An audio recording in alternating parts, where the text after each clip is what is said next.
They told her Americans would burn her alive. But when Akiko Tanaka, a 23-year-old Japanese Imperial Army nurse, arrived at the women's internment camp in Arizona in July 1945, she expected torture, starvation, and death. What she did not expect was Private James Sullivan, a farm boy from Iowa who smiled when he handed her a blanket. And she certainly did not expect that 6 months later she would watch him take a bullet meant for her, his blood staining the desert sand as he whispered words she would never forget.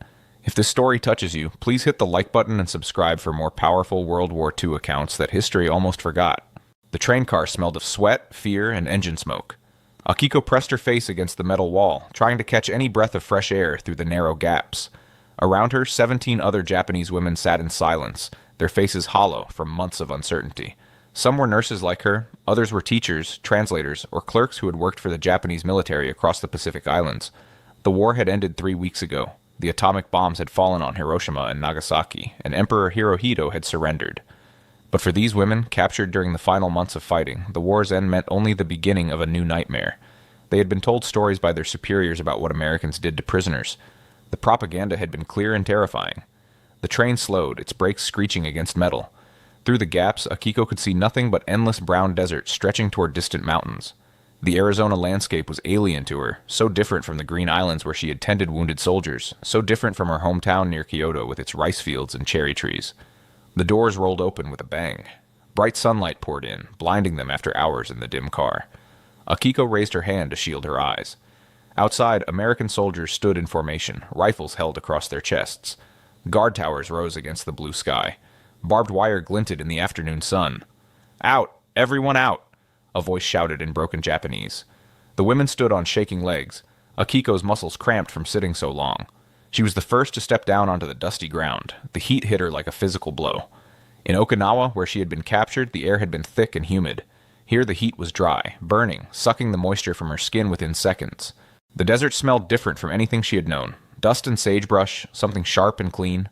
No smell of ocean salt, no smell of jungle rot or blood-soaked bandages. The wind carried the scent of food cooking somewhere in the distance. Real food. Her stomach twisted with hunger she had been trying to ignore for days. Around her, the other women stumbled off the train. Guards barked orders in English. Akiko understood some English from her nursing training, enough to know they were being told to line up, to form a queue, to stand straight. An older woman next to her, Mrs. Yoshida, a teacher from Tokyo, whispered a Buddhist prayer under her breath. The camp spread before them in neat rows. Wooden barracks painted light brown. A large building that looked like a mess hall. Another that might be administration. Everything was orderly, clean, military. Not the chaos and cruelty she had imagined, not yet anyway. An American officer approached with a clipboard. He was tall, his uniform crisp despite the heat. His face was sunburned, and his eyes were hidden behind dark glasses. He spoke in clear English, and a Japanese-American translator repeated his words. "You are prisoners of war. You will be treated according to the Geneva Convention. You will be given food, shelter, and medical care. You will work light duties. Any attempt to escape will be met with force. Do you understand?" The women nodded in silence. Akiko's heart pounded. She did not trust these words. How could she? She had seen what war did to people. She had seen Japanese soldiers commit terrible acts. Why would the Americans be different? A female guard, also Japanese-American, stepped forward. She was young, perhaps Akiko's age, wearing a U.S. Army uniform. The sight made Akiko's stomach turn. A traitor, she thought. Someone who chose the enemy over her own people. "Follow me," the woman said in Japanese. "You'll be processed, given clean clothes, and assigned to your barracks." As they walked through the camp gate, Akiko noticed the guards more closely. Most were young men, some barely out of their teens. They watched the women with a mixture of curiosity and wariness. None showed the hatred she expected. None spat or cursed. They simply watched. One guard in particular caught her eye. He stood near the entrance to a long building, leaning against a post. He was shorter than the others, with sandy brown hair that stuck out from under his cap. His face was covered in freckles, and when he noticed Akiko looking at him, he did something completely unexpected. He smiled, not a cruel smile, not a mocking smile, just a simple, almost shy smile, as if to say, "Welcome, I guess." Akiko quickly looked away, her cheeks burning. What kind of trick was this? What kind of game were these Americans playing? She told herself not to be fooled. The cruelty would come later, when they were tired of pretending to be civilized. But as she walked past him toward the processing building, she heard him say something in English she did not understand. The tone was gentle, almost kind. Wait, she thought. The fear lingered heavy in her chest. Every step felt like walking toward an uncertain fate. The processing building was cooler inside, shaded from the burning sun. The women were led to a large room with benches along the walls. Female guards and medical staff waited for them. Everything was efficient, organized, almost gentle. "Remove your outer clothing," the Japanese-American translator said. "You'll be given clean garments after medical examination and delousing." Akiko's hands trembled as she unbuttoned her stained uniform jacket. She had worn it for weeks, sleeping in it, working in it, being transported in it. Underneath, her shirt was yellowed with sweat and dirt.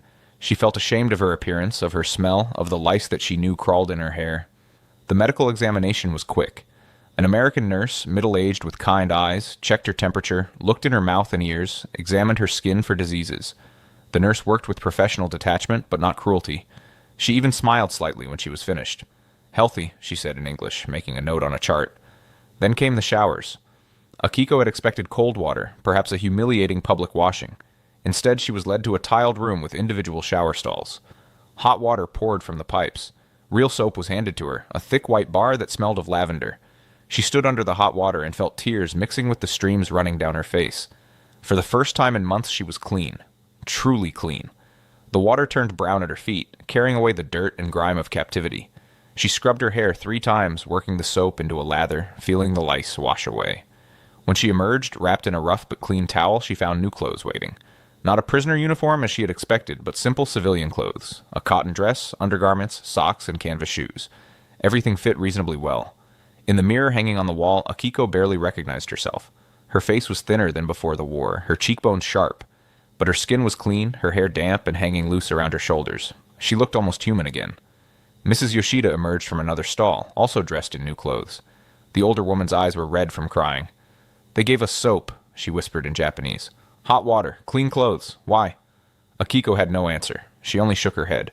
After processing, the women were led to the mess hall. The building was long and plain, with tables and benches arranged in neat rows. The smell hit Akiko the moment she stepped inside. Rice cooking, vegetables, meat, coffee.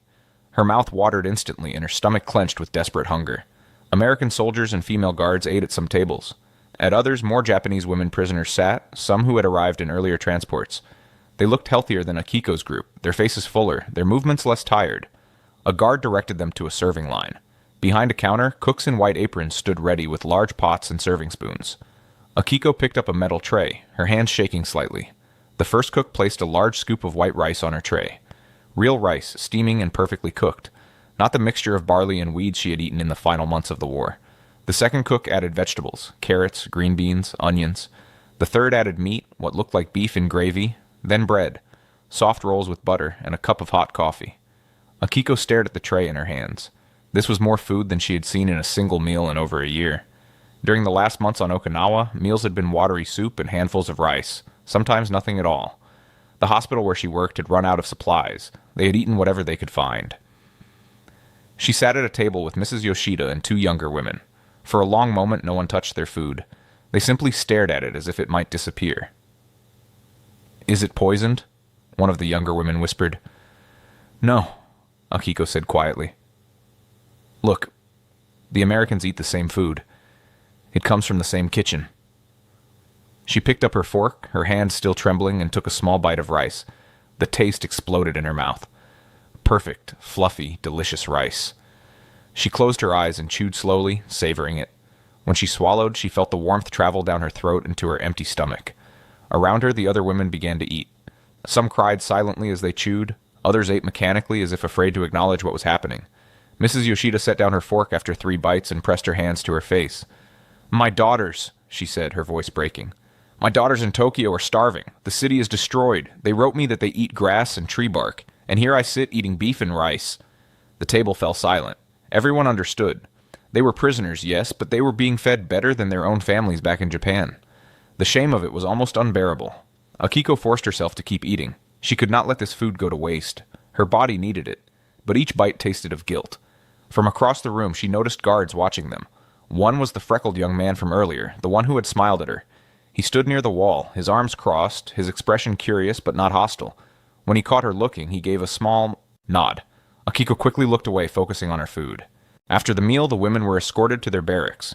The building was simple but solid, with wooden walls and a peaked roof. Inside, rows of bunk beds lined each side. Each bed had a mattress, a pillow, and 2 wool blankets folded at the foot. Akiko climbed onto an upper bunk near the back. The mattress was thin but clean. The The pillow was soft. She sat on the edge, her legs dangling, and looked around the room. Windows let in the afternoon light. A wood stove sat in the center for heating during cold desert nights.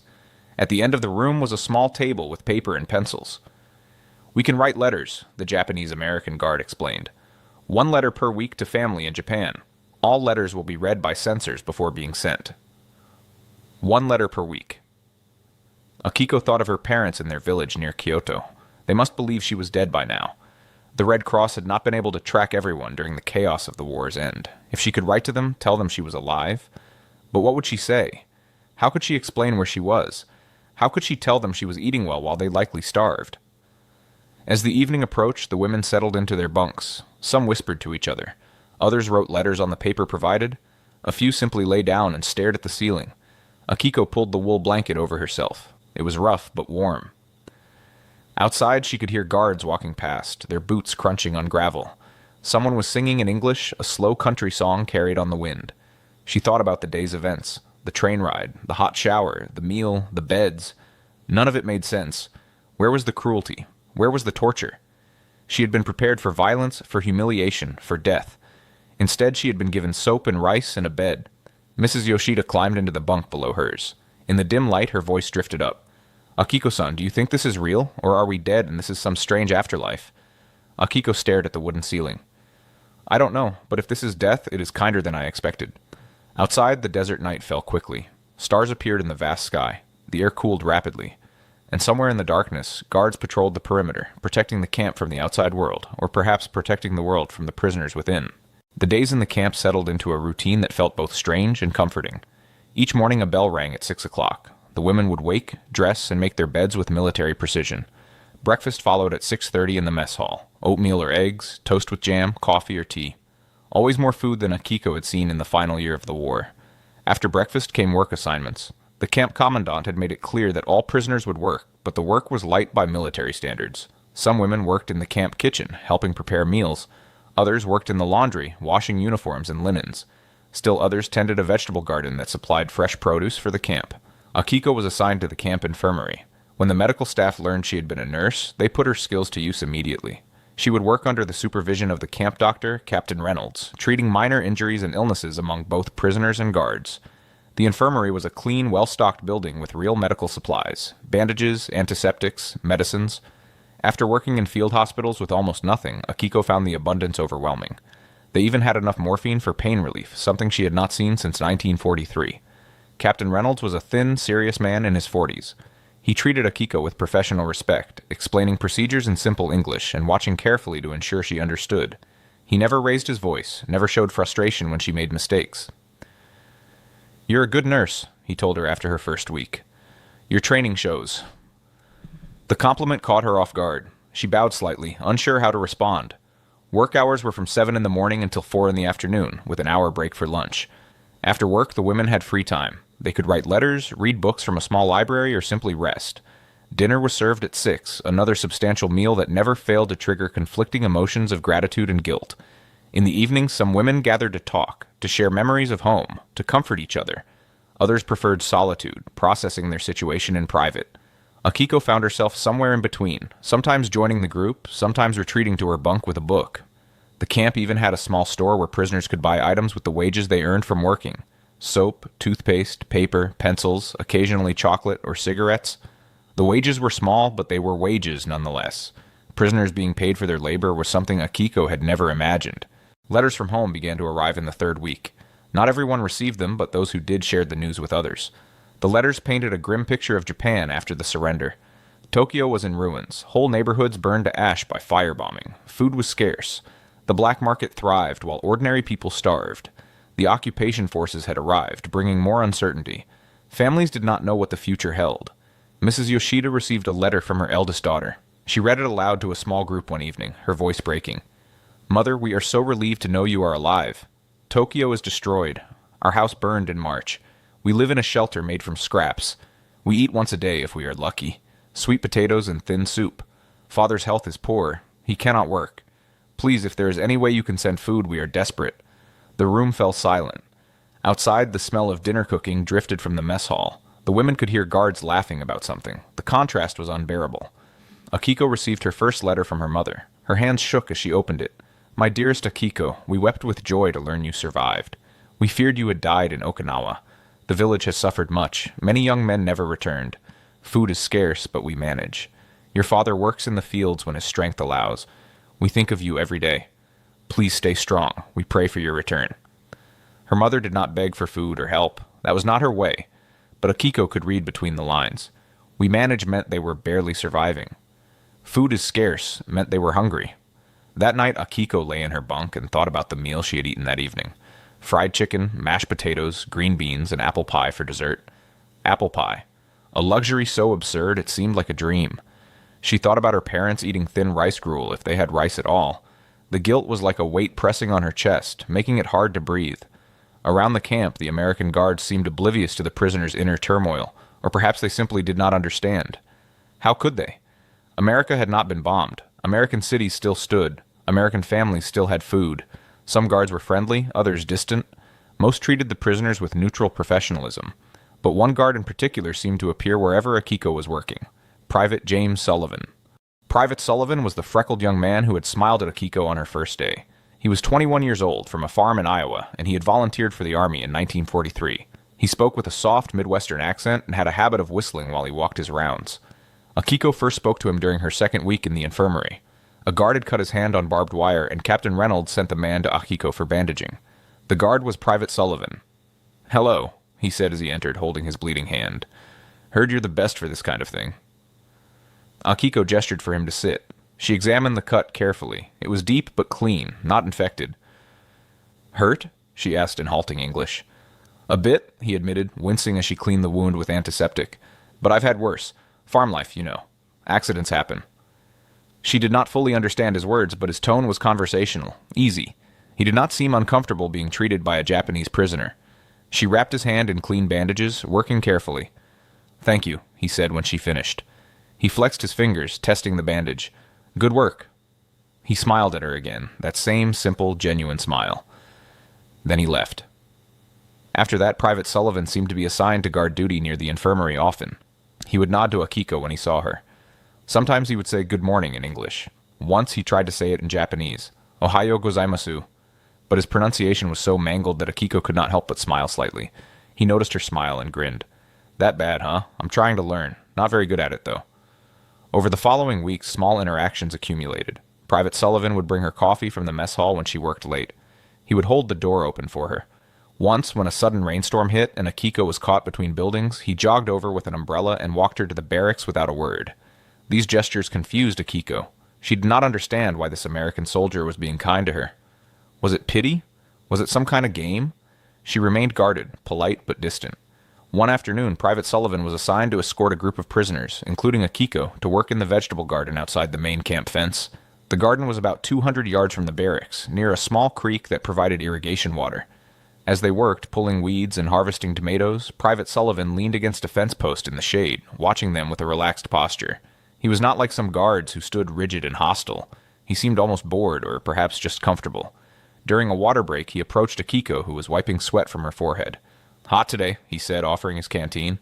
"Want some water?" She hesitated, then accepted it. The water was cool, refreshing. She drank and handed it back. "Thank you," she said carefully. "You're welcome." He paused, then added, "You speak English pretty well."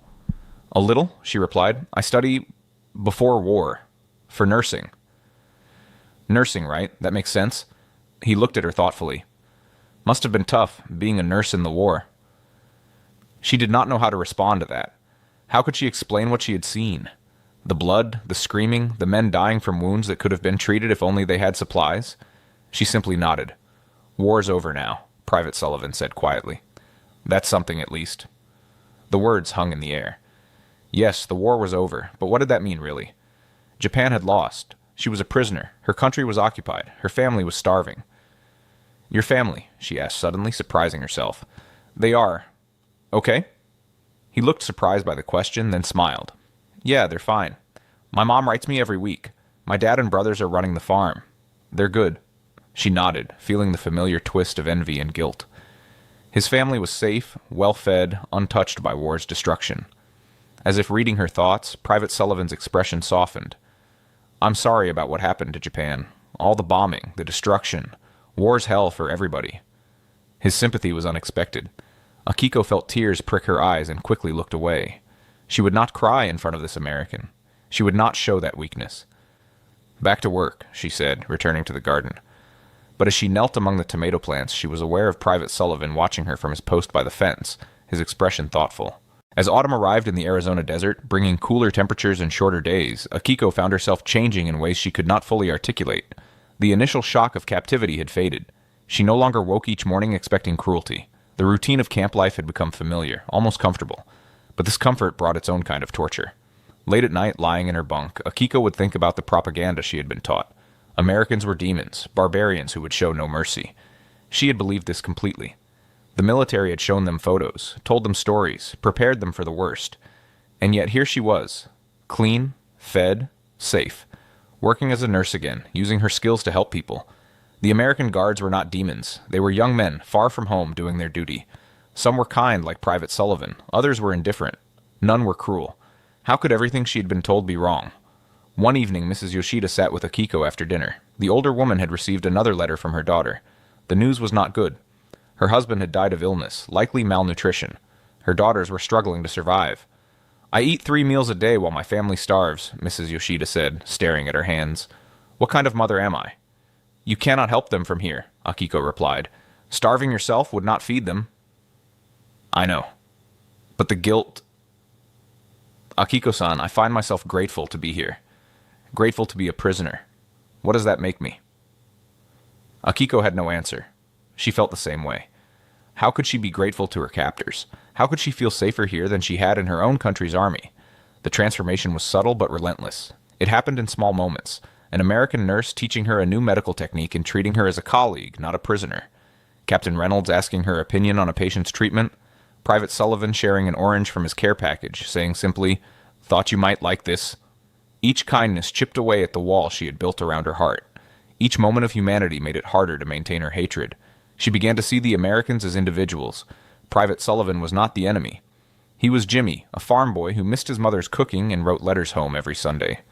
Corporal Davis, another guard, was a former school teacher who talked about his students. Nurse Patterson had a daughter Akiko's age and showed everyone photographs. These were not monsters. These were just people, caught in the same war that had caught Akiko. The Japanese women in the camp began to discuss these contradictions in quiet conversations. Not everyone agreed on what it meant. Some, like Mrs. Yoshida, saw it as proof that they had been lied to by their own government. "We were told to hate them, to die rather than be captured," she said. "But why? So we would never learn the truth?" Others, particularly the younger women, clung to their beliefs. "They feed us to make us weak," one insisted, "to break our spirits. It is a psychological weapon." A few remained simply confused, unable to reconcile what they had been taught with what they experienced daily. Akiko found herself in long discussions with a woman named Fumiko, a former teacher from Osaka. Fumiko was intellectual, thoughtful, and struggling with the same questions. "I think about the soldiers I treated," Akiko said one evening as they sat outside the barracks, watching the sunset paint the desert red and gold. "Japanese soldiers. They suffered terribly. Many died from preventable causes because we had no supplies. And I think, if they had been captured by Americans instead of fighting to the death, would they have survived? Would they have been treated like we are being treated?" Fumiko nodded slowly. "The propaganda told us that capture was worse than death. But what if it was a lie to make us fight harder? To make us sacrifice ourselves when surrender might have saved lives? It was a dangerous thought, almost treasonous, but once spoken, it could not be unspoken. My brother died on Guadalcanal," Fumiko continued. "He was 17.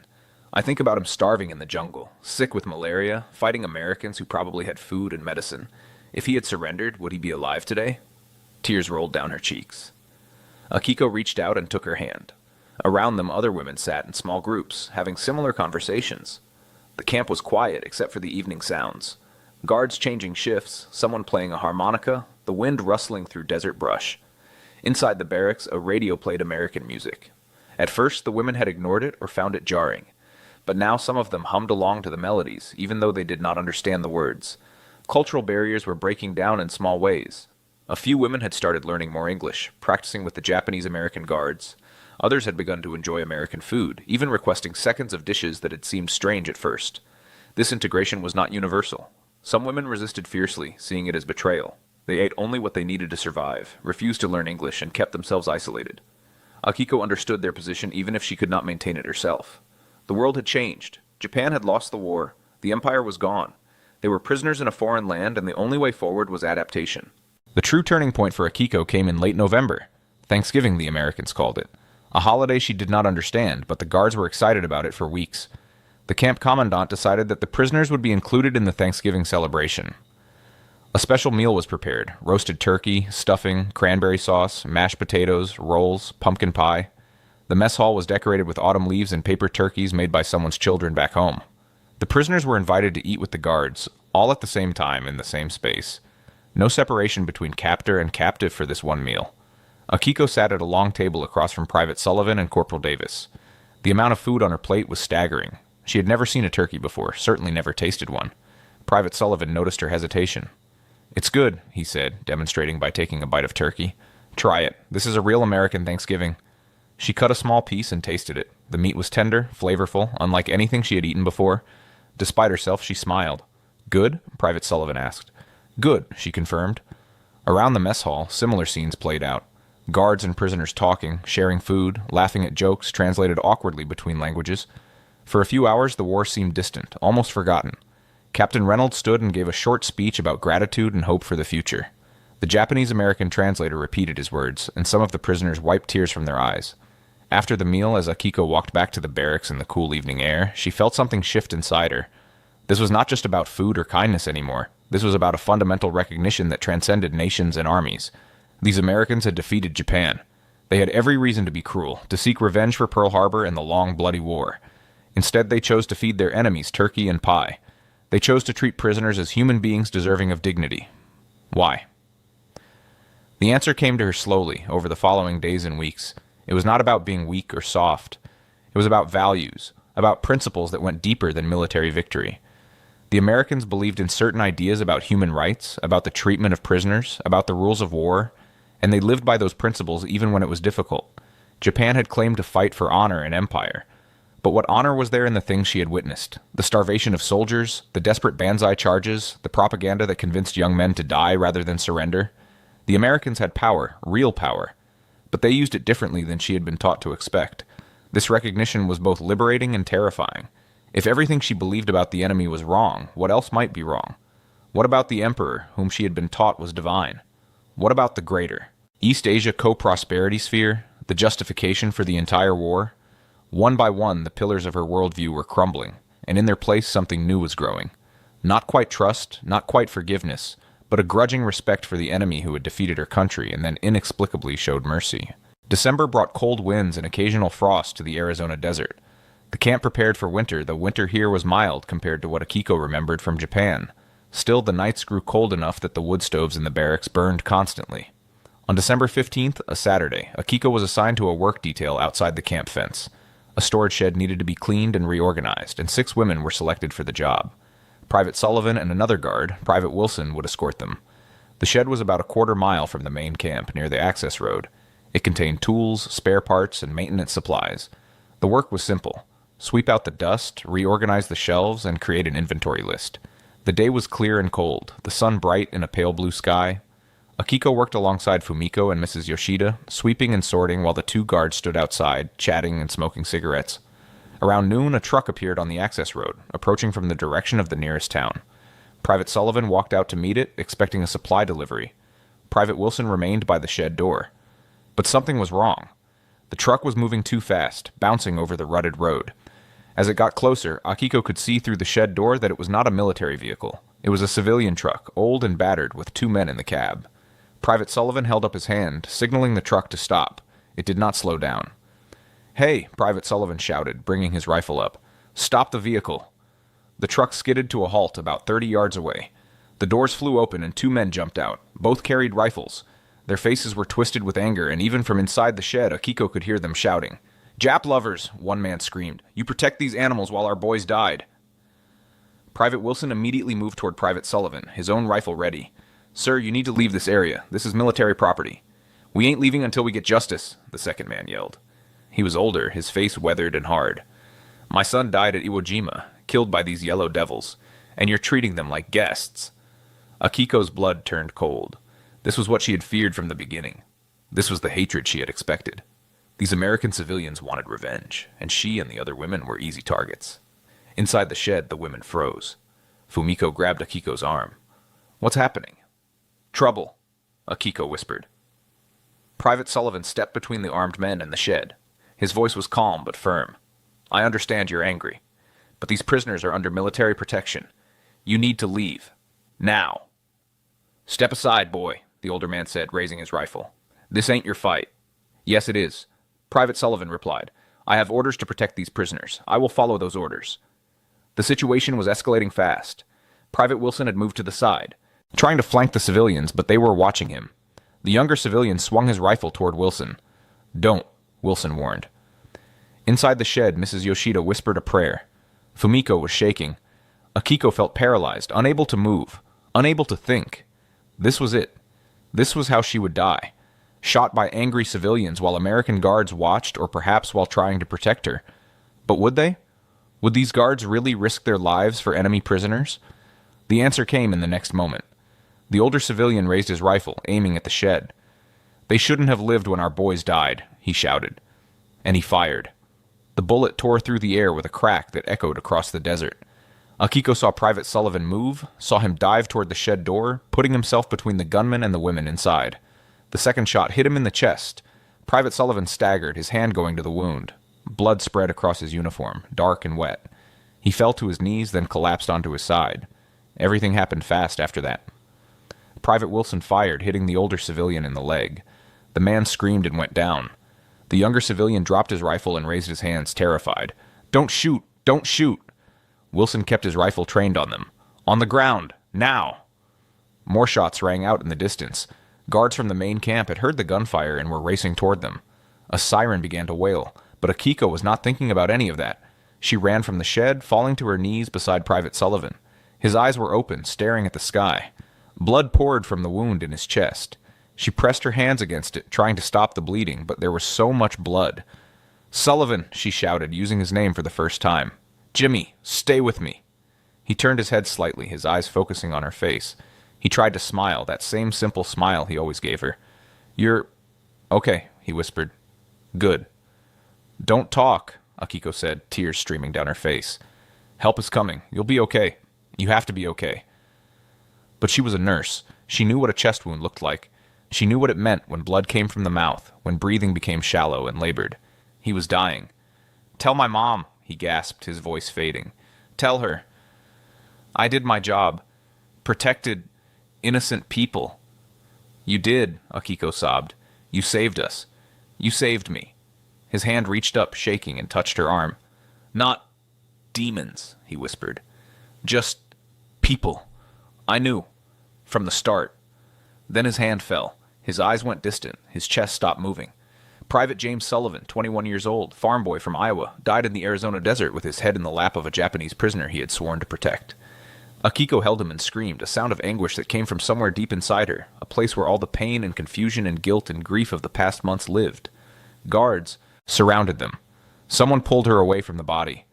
Medical personnel arrived, but it was too late. The two civilians were arrested, dragged to their feet, and hauled away. But none of it mattered. Private Sullivan was dead. He had taken a bullet for her. For a prisoner. For the enemy. He had put her life above his own without hesitation. And in that moment, everything Akiko believed shattered completely.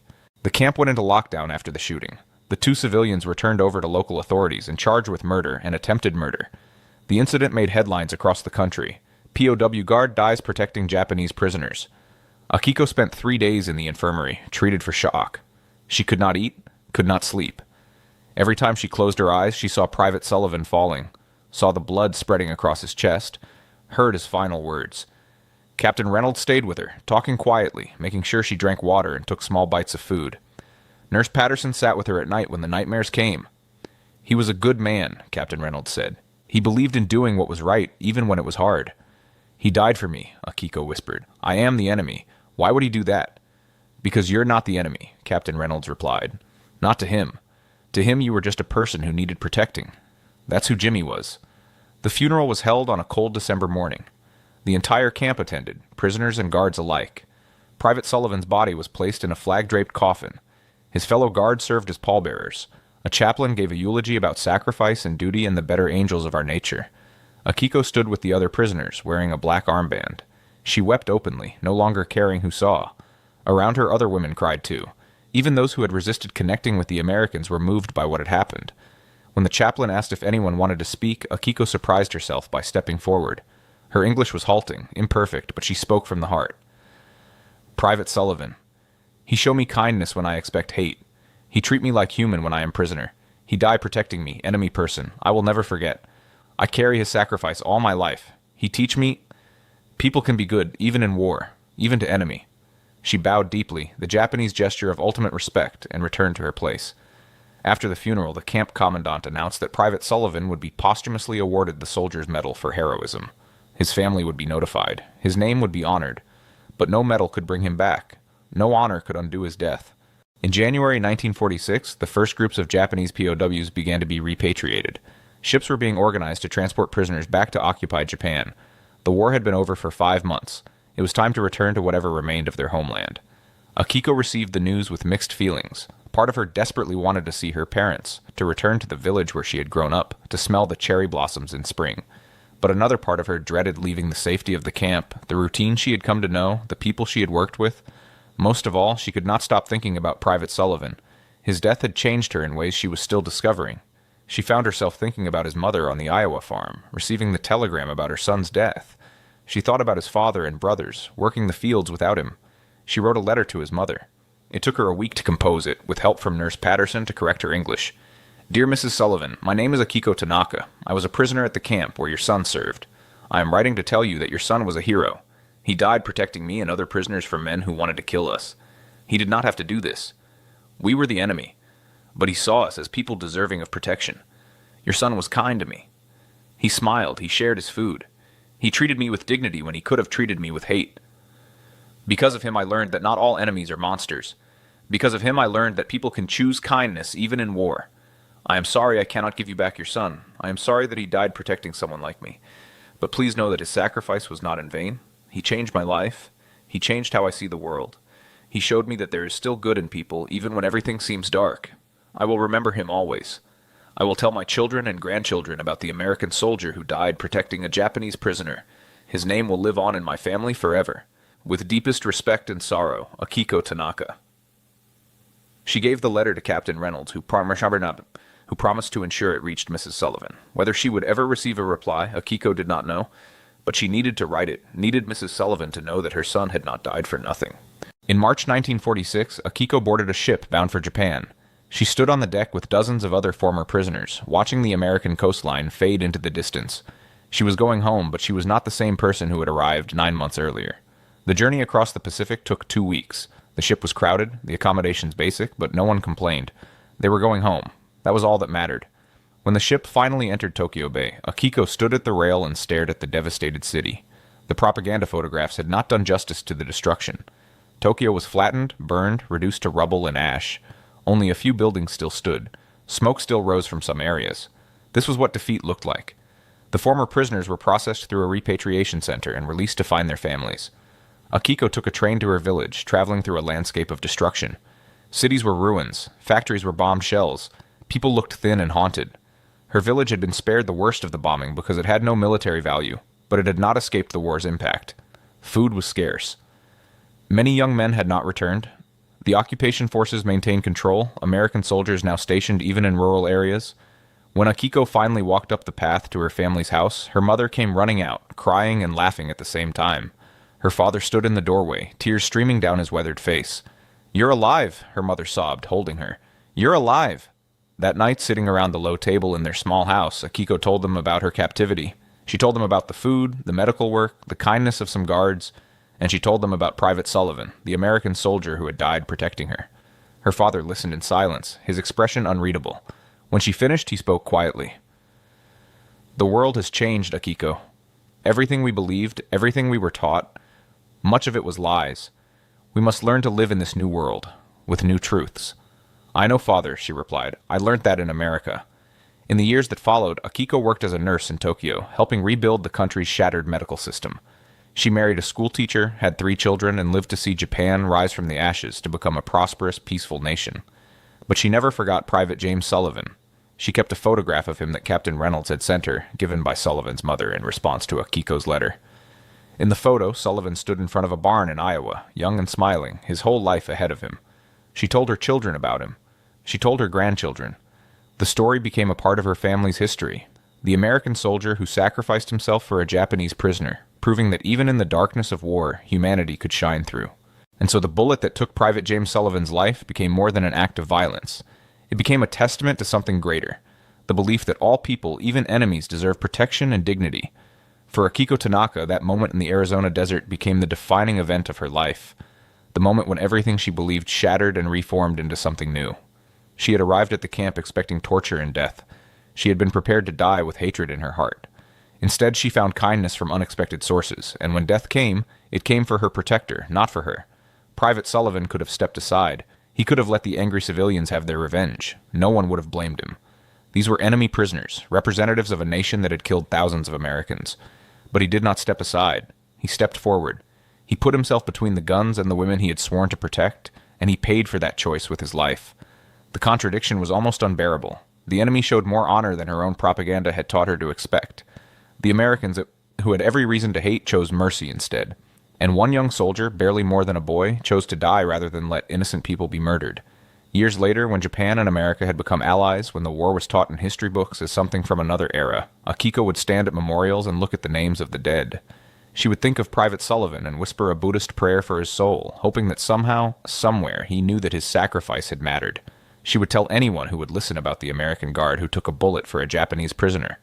She became a voice for reconciliation, for understanding between former enemies, for the belief that peace was always possible if people chose compassion over hatred. As she told her grandson decades later, holding the faded photograph of a freckled young man in an army uniform, "He showed me that people are not defined by their nations or their uniforms. We are defined by our choices, and he chose to be a hero." That is the story worth remembering. The story of how one moment of sacrifice bridged the divide between enemy nations and showed that humanity can transcend even the deepest hatred. If this story moved you, please hit the like button and subscribe for more powerful, true stories from World War II. These accounts remind us that even in history's darkest chapters, individual acts of courage and kindness can light the way forward. Thank you for watching, and remember, the past teaches us, but we choose what lessons to carry into the future.